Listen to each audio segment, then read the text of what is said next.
Welcome back to the second part of the small group ministry. So we just talked about six benefits of the small group ministry, and anybody has some confirmation that, well, what I have received from my small group confirms the six benefits of the small group participation. Can anybody have that kind of testimony?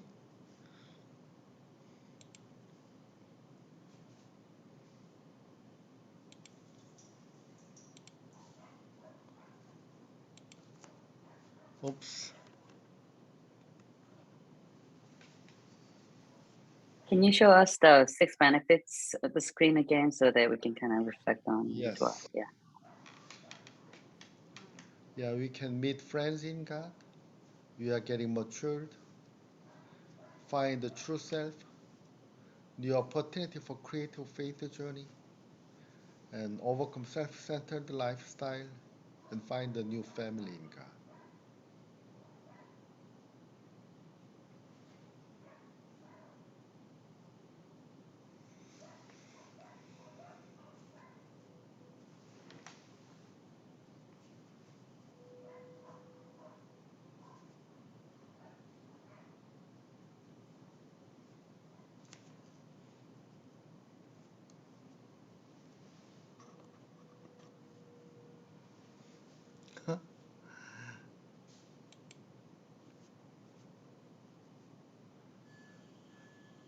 Well, one of the uh, leadership in the small group, when nobody say anything, we can just move on, or you can designate one person, or you can have a second leader and help them to speak out. So there are many different ways to do this. How can I proceed? Would you mind repeat the question again? The question is that, do we have anybody who can confirm the benefit of a small group participation? Yourself, I mean.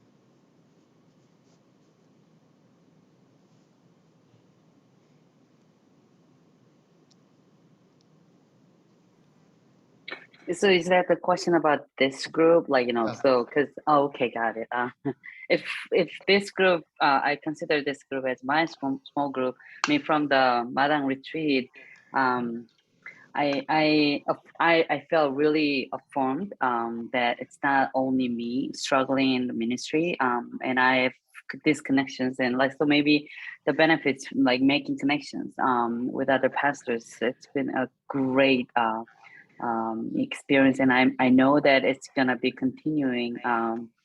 And building together and support together and encourage together. So yeah, that's one thing that I want to just affirm and confirm.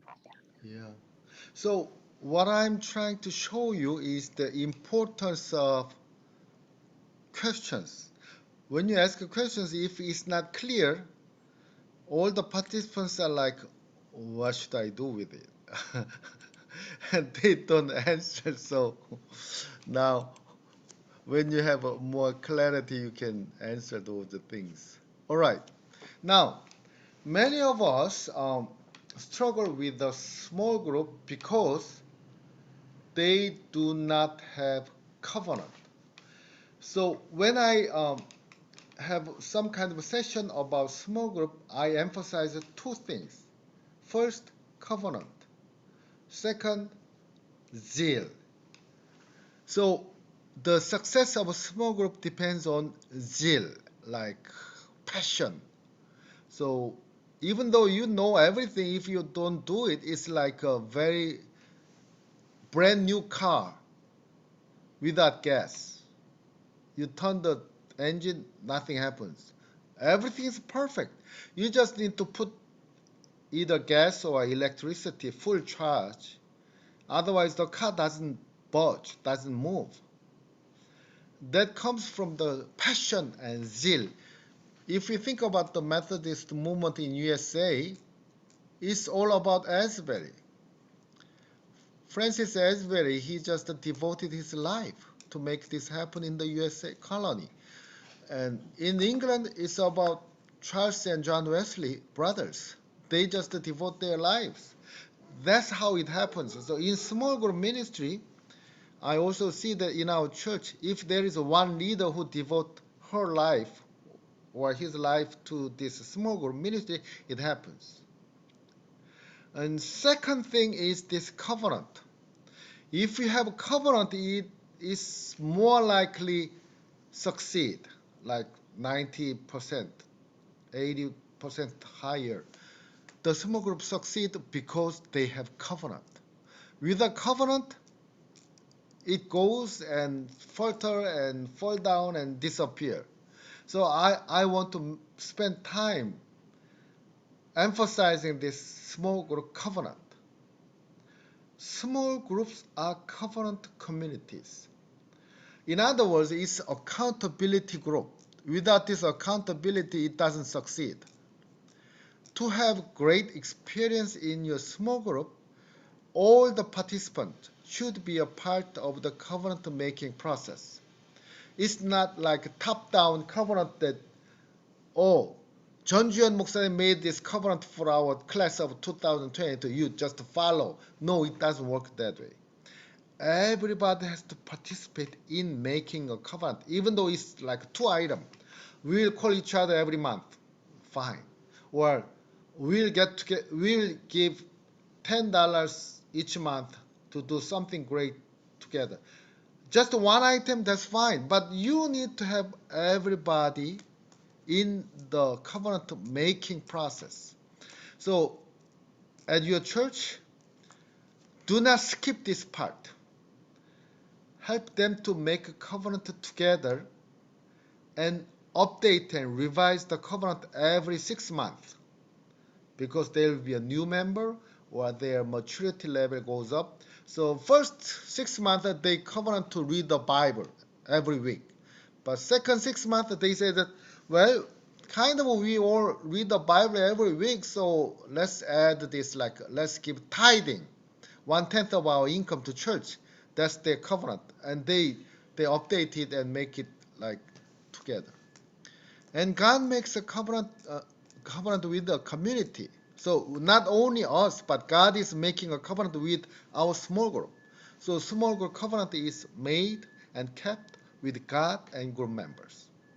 Every time when small group meets, it is important for the members to read the covenant together, to remember their commitment promises.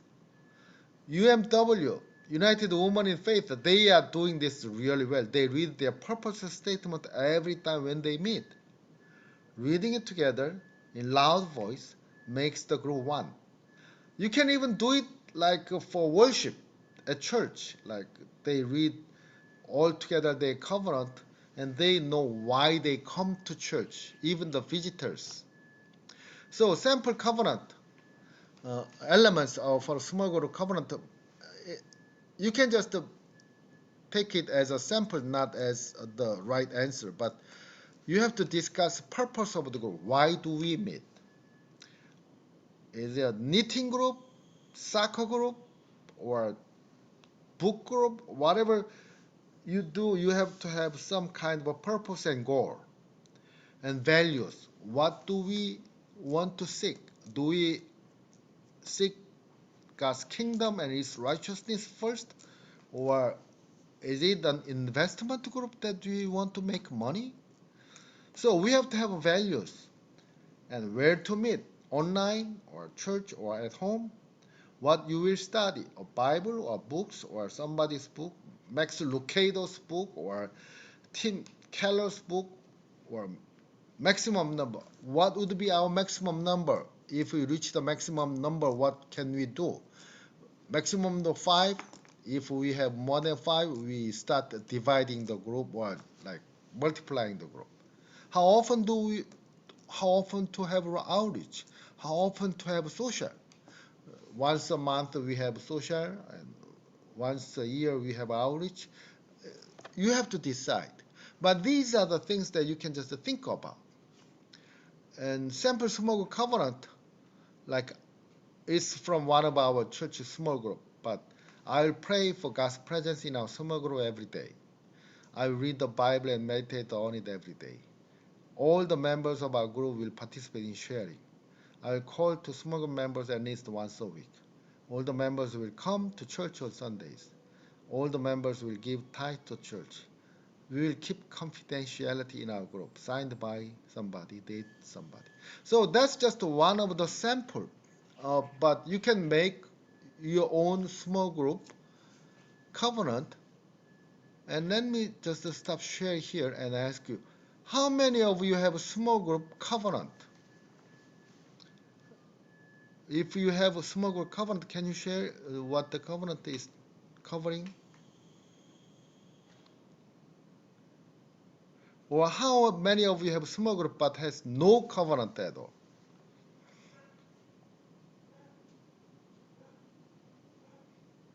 Or what do you think is the importance of the covenant?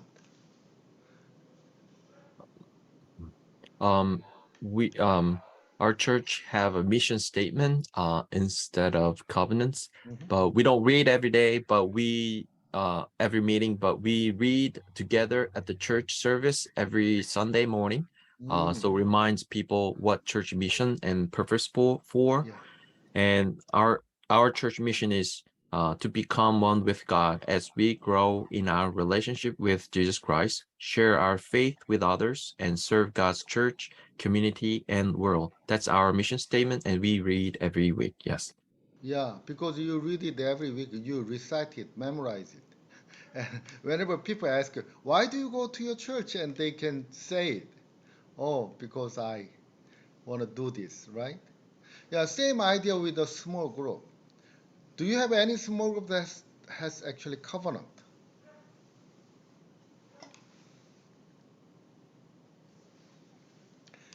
If you start a small group or do small group ministry, I beg you, I really want ask you to have covenant for each small group. Help them to create one and update them at least every year, if not twice a year. That gives them the sense of growth.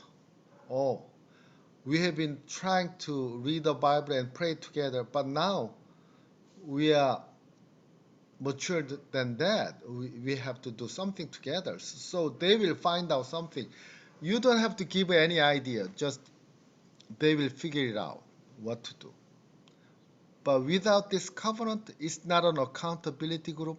Without accountability, it doesn't grow and do its work as a small group. This is critical and really important. If you really want to succeed in small group ministry, you have to have a covenant. I cannot emphasize it enough. So I try to say it more, a couple times. Now, even though you have a covenant and good small group, how to cultivate a welcoming culture? And can somebody read these items, how to cultivate a welcoming culture?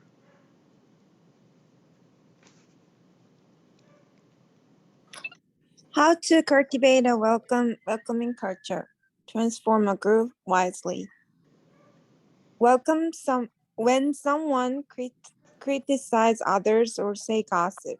What do you do when someone criticizes others or say gossip? What would you say? Mm,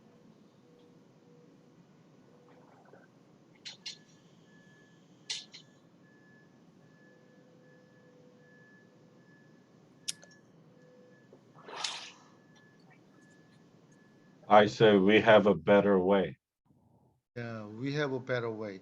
So you, as a small group leader, you have to say something, either like CJ, we have a better way, or oh, can you talk about later, or let's not do this here, or you can even put this in your covenant.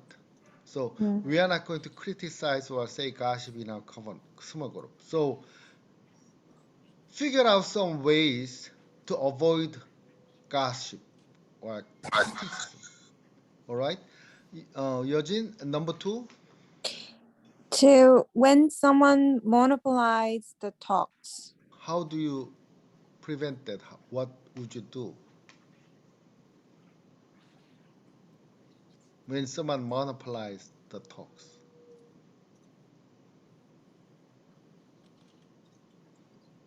Just change the focus to others as asking some questions to the other congregation small group members. Wow, you are an expert.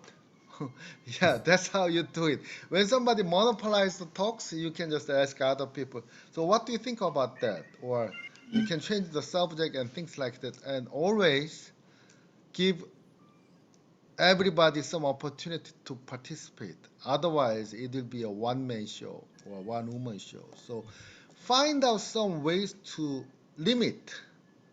So either you can use the sand clock or talking stick, whatever way you use, to figure out. And Yojin, number 3, 3. When someone makes a conclusion or judge others. what would you do?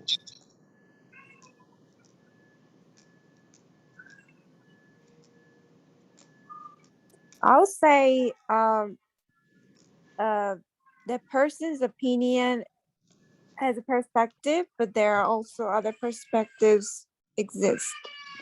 Right. So as a leader, you have the authority and you have the responsibility to say that what you just said, so that people can have some. Oh, I like your conclusion. Let's hear from others whether they have the same conclusion or not. Or oh, okay. Well, you think that way. That's a good way to look at it. But how about other stance? Can you hear from others? And you have this role to make everybody to be a part of it. And number 4. 4. When someone cuts conversations. Do you have anybody like this in your small group? What do you do?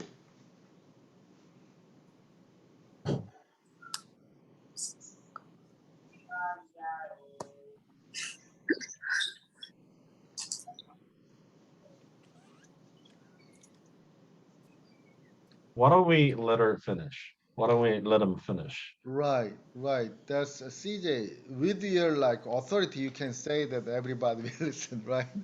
That's a great way to do it. Let's her finish her conversation, and I will give you an opportunity to share your idea too. So as you see that small group leader has a really important role to play. Number 5. 5. When someone shares sensitive issues or use fighting words. How would you handle that?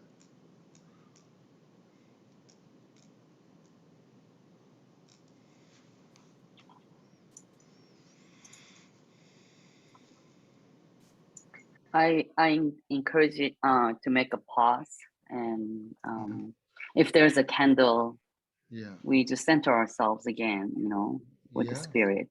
Yeah. I think that's a good idea to prepare either candle or cross or something. Yeah, sometimes people, because they become really intimate and trusting each other, or I'm thinking about divorce with my husband, and start to sharing, and everybody is like, what's going on, right? So, oh, you can say that, oh, sister, that's a very sensitive issue. Would you talk to the pastor and we'll pray for you. And you can stop there before she share more issues between her husband and her. So there are many moments that you can have some sensitive issues or fighting ones. And as Julian Moksanim said, that you need to be prepared how to handle it. And number 6. When someone shares serious prayer requests. Yeah. When this happened, what would you do? You invite others to pray for the person. Yeah, that we don't have to wait like a 4W sequence. Whenever somebody shares serious prayer requests during the sharing, you can just invite others to pray together. That's a good way to handle this kind of situation. And number 7. When someone starts irrelevant issues like politics, sports, etc. How would you handle it?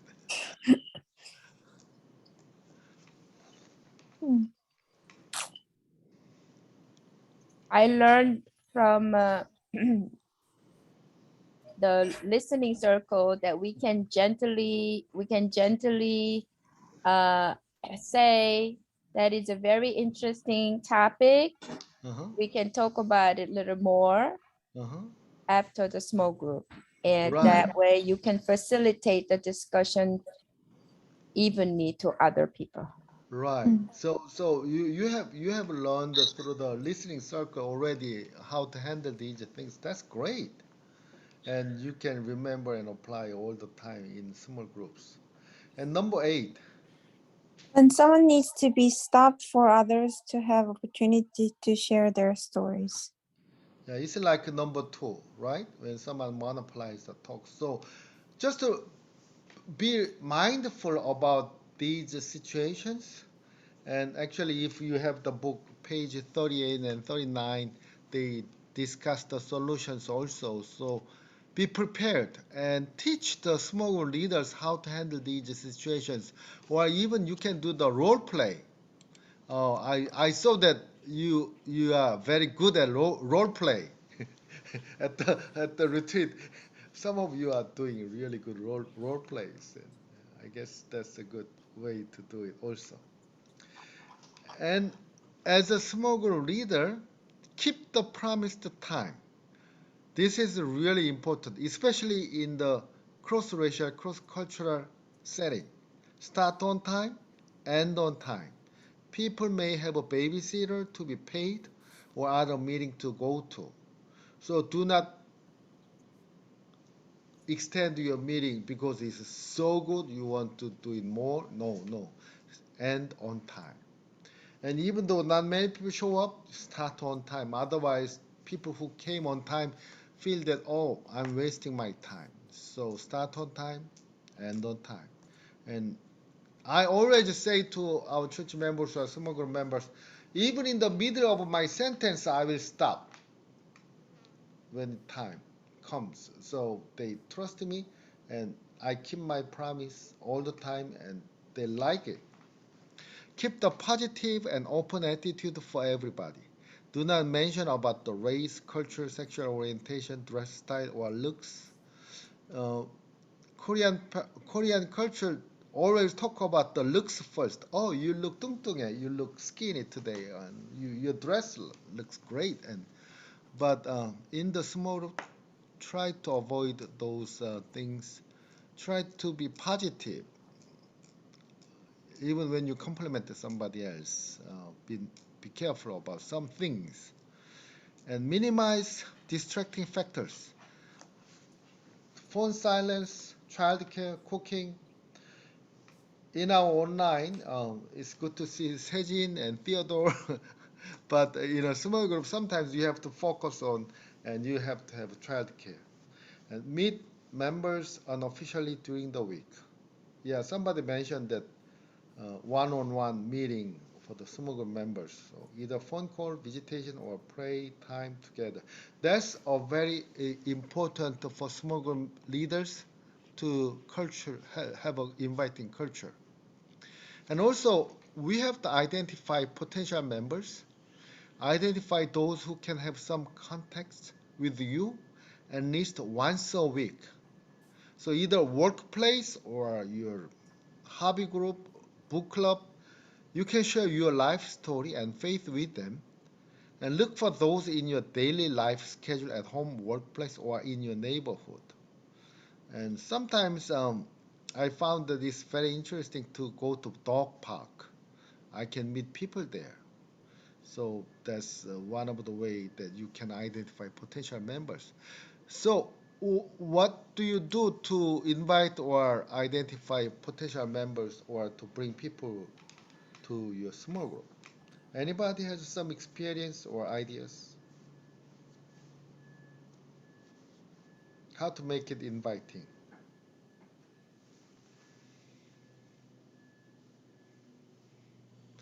You all look like an expert in invitation. I learned from Hang Moksanim at the Madang. Mhm. That was a very challenging question that I actually asked. How do I recruit small group leaders? How do I organize the small groups? You know, I remember in Korean church context, the pastors and associate pastors, we just like 구역장들, like cell group Right. leaders, we just organize it and then publish and say, okay, church member, these are your small groups, so go check which group you belong to. But I noticed that in white church context, at least it doesn't work. So I asked Reverend Huang, and she said that first give them like a introductory course, alpha course, then discipleship course. And then she said when she noticed the people who actually completed the discipleship course, she knew that they were seasoned people. They are ready for leadership. And also she invited them like one-on-one. She actually met with them and told them about the vision, share, and then she invited them. So that I remember that part. That's great ideas. Wonderful. Anybody else has another way to invite people or identify potential members or leaders?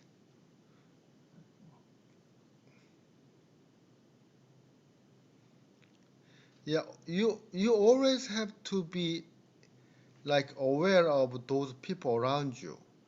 When I shared that screen, this is one thing that I want to emphasize is that you can you look for those in your daily life schedule. So you don't have to invent new schedule to meet people.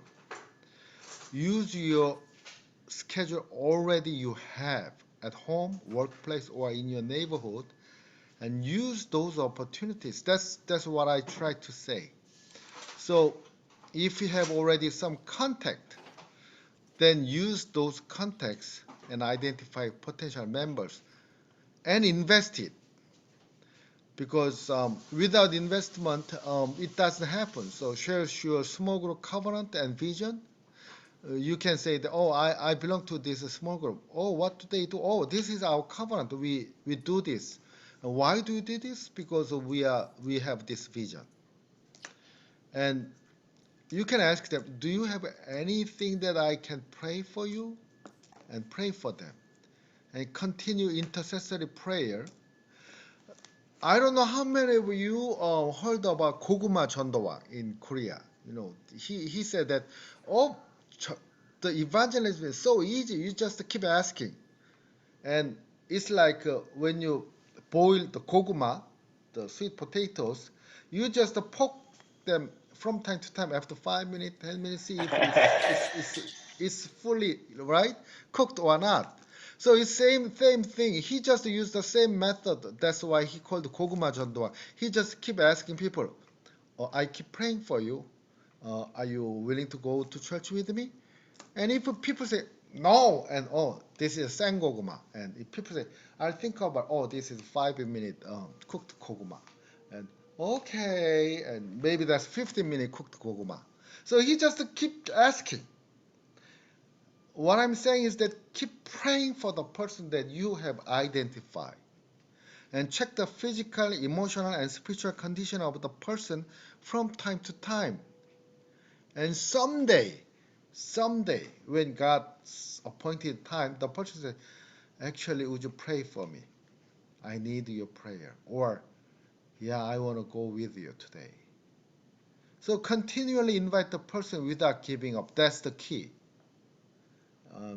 I don't know. Do you have any experience like that? Do you have anybody right now in your mind that you want to bring to church? Do you have any one person in your mind that you want to bring to church? In your town or neighborhood? Anybody? Do you have anybody in your mind? Okay, Han, I can see you nodding. So what do you do for the person regularly? I try to visit them, but they don't want me to visit. So Yeah, I just ask, the neighbors, yeah, some members of this couple yeah, live just nearby. So I try to keep, asking how are they, and then I had conversation. I just informed them I had conversation with them, so that I just try to connect with them. So yeah. that's what I have to do. Um, but it's really hard because my congregation is elderly, Mm-hmm, and they are like young couple mm-hmm. in my ages, so they don't want to. It seems like they don't want to come to this church because generation gap is really Right.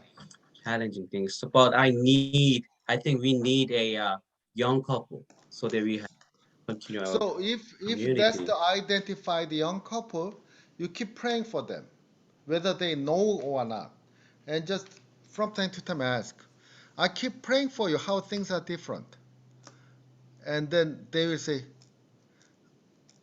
I don't know, none of your business. Maybe they can keep saying that, but someday, I have this one person who is trying to fight against the drug, and I said that I promise I will pray for you every day.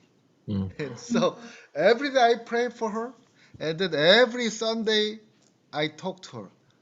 How mm, is my prayer working? Were you able to resist the temptation? mm, So because I keep asking like more than a year, now she said, yes, Pastor is working. I have enough power to resist the temptation. Because I keep asking, I didn't do anything but pray and ask. So same thing, if there is somebody that you want to bring to your church, just keep asking. Are you ready now? I keep praying for you. And the first couple months you will have hostile responses or something like that. I don't like it. Don't come near to me. But after a couple years, something happened in their lives, they come.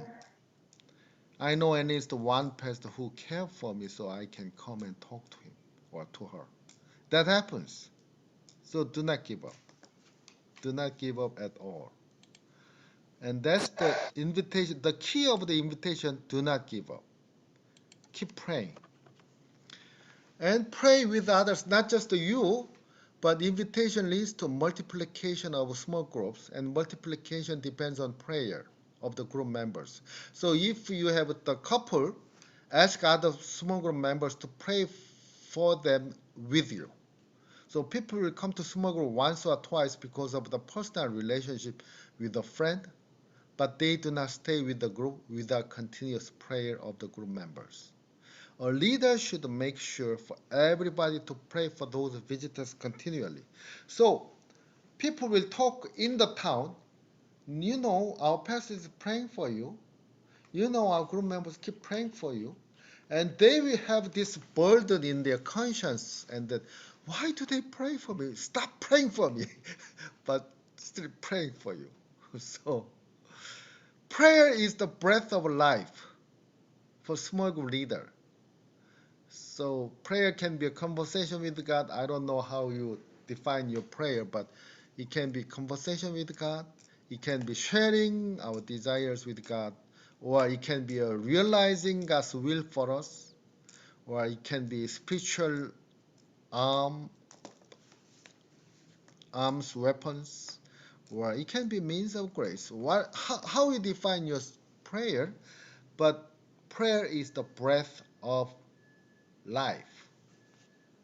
So different types of prayer, walking prayer, talking prayer, or thinking prayer, centering prayer, whatever way of prayer you use, the most important thing is that you pray.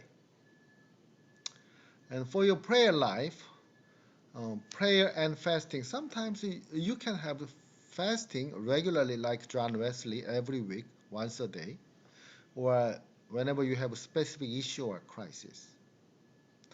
Or you can have supplication. Not my will, but thy will be done.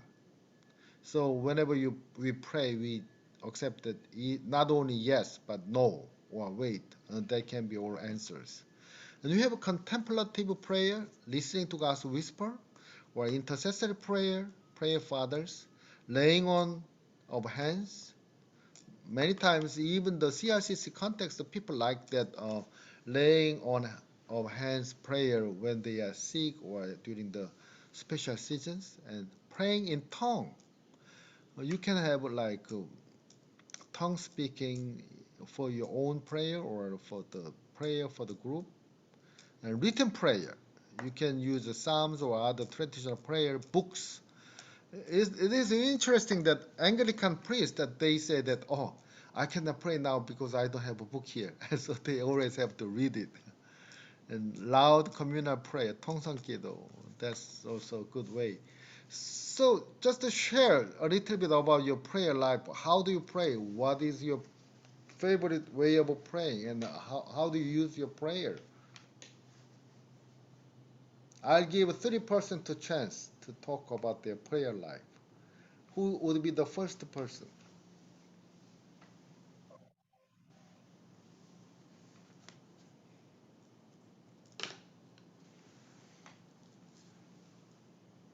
I can go first. Yes. I really love the way of kneeling down prayer. Mhm. I think it's a form of submission. Mhm. So I because during the day I'm busy with the work and raising a kid. Mhm. So after everyone goes to sleep, Yeah. I go to the living room and having a quiet time with God. Mm. That's really nurturing my spirituality. Wow. Find a quiet time. Yeah. Yeah. Wow, just imagining you're kneeling down in the living room at night when everybody is sleeping, that gives me chills, goosebumps. That's wonderful. Thank you, Eugene, for sharing that. Who would be the second person to share about their prayer life?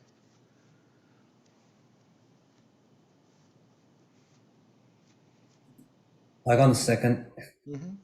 Yeah, so recently I could not come to the church because of self quarantine, but Mm. in my regular times, regular schedule to come to the church, uh, I gonna have some times to have a prayer in every morning Mm-hmm. in the sanctuary. Nobody was there, Mm-hmm. so it's a really good time to enjoy the Wow. self prayer times in the sanctuary, especially in the morning. It's also really good to Mm-hmm. see the sun shining, penetrating through Mm-hmm. the stained glass, because our sanctuary is faced to the east side. So in every morning it's so beautiful. So I really enjoyed the time to have a prayer, to Wow. having prayer with some sun shining. That's wonderful. I think I see some of the Facebook pictures that somebody's church, like sunlight coming through the stained glass window, and they have a prayer time there. Wonderful. Who wants to share prayer life last but not the least? Third person.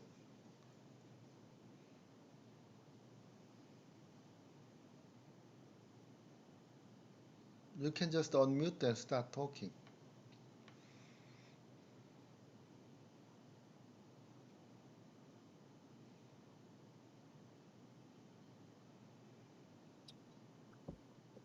Maybe I can finish the last one. So our church started the Friday nights prayer time, Oh, and we opened the sanctuary for the community, oh. 6:30 to 7. So anyone, no registration required, just come and Mm-hmm. sit and pray. So giving the quiet time for the community is our purpose. So we I come to the church and sit and um, play a background music and just sit and breathe and pray quietly. That's my prayer today, this day. Right. Oh, that's wonderful. Yeah, our church do the same thing on Wednesday.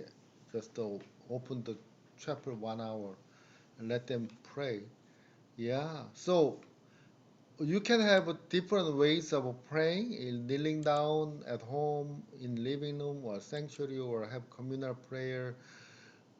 Whatever you do it. Because without prayer, our small group cannot succeed. And after you pray and invite people. Psychologically, people can feel comfortable when they know 4 to 5 persons in a new place. So when a visitor comes to a small group first, they feel comfortable when they come to church. Or in the other way, when a visitor comes to a church first, a small group member should invite the person to her small group right away for the person to stay at church. Invite visitor small groups. So when we see a visitor at church, couple small group leaders go to the person and bring them to the fellowship hall, talk to them, and they just share what their small groups are doing, and the visitor can choose which small group they go to.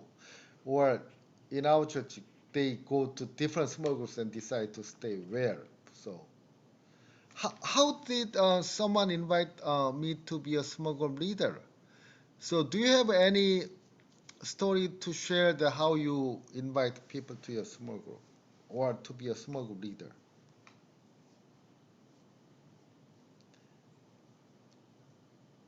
Do you have any story to tell? Could you repeat the question one more time? How do you invite somebody to a small group at your church, or invite a small group member to be a small group leader? Either case.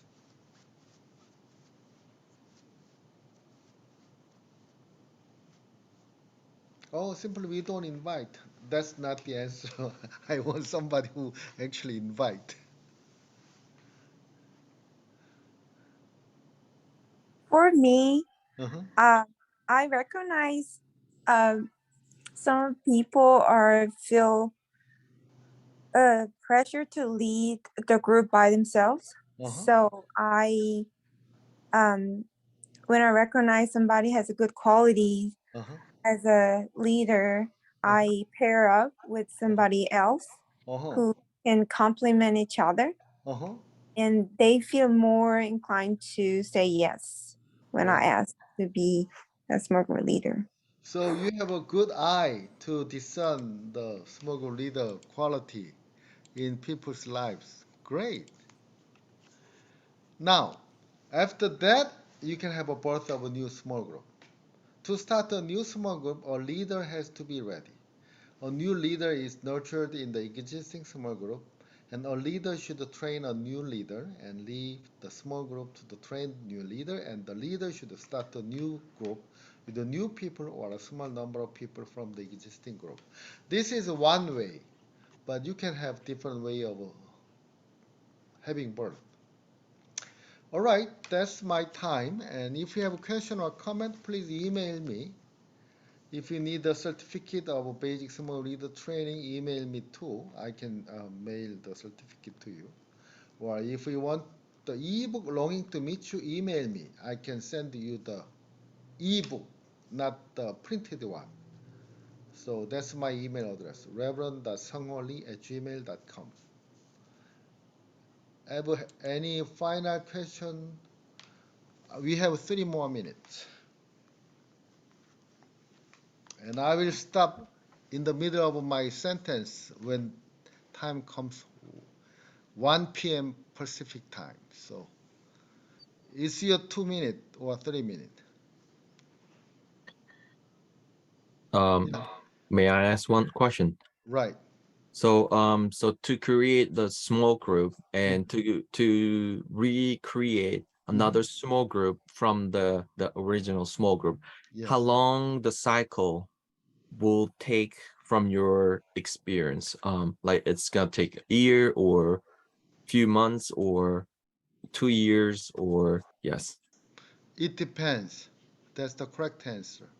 And because it depends on the leader or the situation or community. Some community it takes 2-3 years to have another small group to multiply, and some community it takes just within a half a year they start a new group. And it depends also on the leader. If the leader invests like new small group a lot, I have one leader who produce a new small group every 6 months. So it depends. So I cannot tell exactly what's the formula. Any other comment? thank you. Question?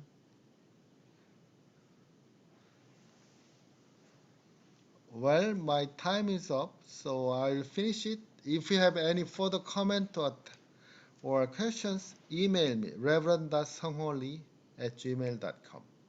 And I will put this recording in the channel, YouTube channel. You can review it and maybe you can have new questions. All right? And see you next week. Next week we'll have another person to come to different topic. Thank you. Thank you. All right. Yes, sir. Bye.